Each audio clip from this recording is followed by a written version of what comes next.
கரூரில் கொலை வழக்கு ஒன்றில் கைது செய்யப்பட்ட 2 பேர் மீது குண்டர் தடுப்பு சட்டத்தின் கீழ் நடவடிக்கை எடுக்க மாவட்ட ஆட்சியர் உத்தரவிட்டுள்ளார்.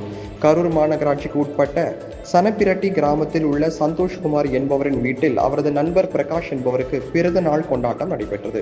இதில் 10க்கும் மேற்பட்டோர் கலந்து கொண்டனர். அப்போது அவர்களுக்குள் ஏற்பட்ட பிரச்சனையில் சந்தோஷ்குமார் பிரகாஷ் என்பவரை பாட்டிலால் தாக்கியதாக கூறப்படுகின்றது.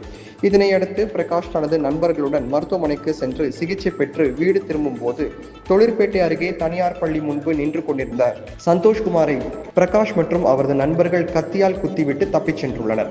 இதில் படுகாயமடைந்த சந்தோஷ்குமாரை அவரது நண்பர்கள் மீட்டு அரசு மருத்துவக் கல்லூரி மருத்துவமனைக்கு கொண்டு சென்றனர். ஆனால் சிகிச்சை பலனின்றி கடந்த மார்ச் மாதம் 15ஆம் தேதி நள்ளிரவு சந்தோஷ்குமார் உயிரிழந்தார்.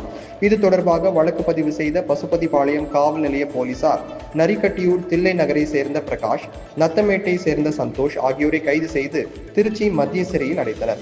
ஏற்கனவே பிரகாஷ் மீது பசுபதிபாளையம் மற்றும் வெங்கமேடு காவல் நிலையங்களிலும், சந்தோஷ் என்பவர் மீது பசுபதிபாளையம் மற்றும் தாந்தோணிமலை காவல் நிலையங்களிலும் பல்வேறு வழக்குகள் நிலுவையில் உள்ளன.